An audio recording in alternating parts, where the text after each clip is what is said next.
নমস্কার বন্ধুরা, আমি হোম নার্সারির পক্ষ থেকে দিলীপ বলছি। আজ আপনাদের একটা জিনিস দেখাবো, যেটা হচ্ছে থাই জামরুল। এটা হচ্ছে থাইল্যান্ডের একটা প্রজাতির জামরুল, সবুজ জামরুল যেটা বলে।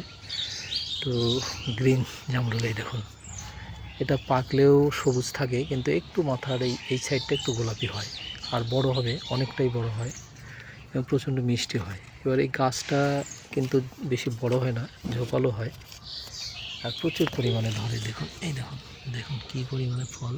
এই দেখুন, দেখুন, প্রচুর প্রচুর পরিমাণে ফল, প্রচুর। এই দেখুন, ফলে ফলময়। তাই আপনাদের আমি বলবো যে আপনারা সবাই, বাড়িতে তো জায়গা কম বেশি থাকে সবারই, কিন্তু পড়ে না থেকে এরকম 2-4টা ফলের গাছ লাগান, যাতে আপনারা সবাই খেতে পারেন, বাচ্চা কাচ্চাও খাবে এবং দেখতেও ভালো লাগবে। এটাই বলবো আর কি। তবে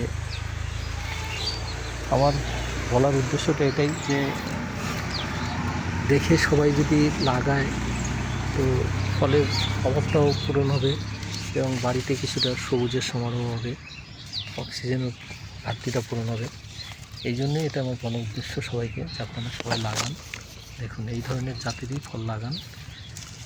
তো যদি আমার ভিডিওটা আপনাদের ভালো লাগে, তো অবশ্যই চ্যানেলটাকে সাবস্ক্রাইব করুন, আর ভিডিওটা প্রচুর শেয়ার করুন, যাতে সবাই দেখতে পায় এবং দেখে 100 জন দেখলে হয়তো একজনের মনে উৎসাহ হবে গাছ লাগানোর।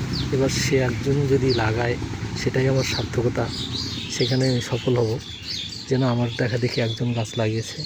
তো এই জন্যই বলছি, প্রচুর প্রচুর পরিমাণে শেয়ার করুন। আর আপনারা ভিডিও দেখেন কিন্তু চ্যানেলটা সাবস্ক্রাইব করেন না, এটা অনুরোধ করব, অবশ্যই চ্যানেলটা সাবস্ক্রাইব করবেন। নমস্কার।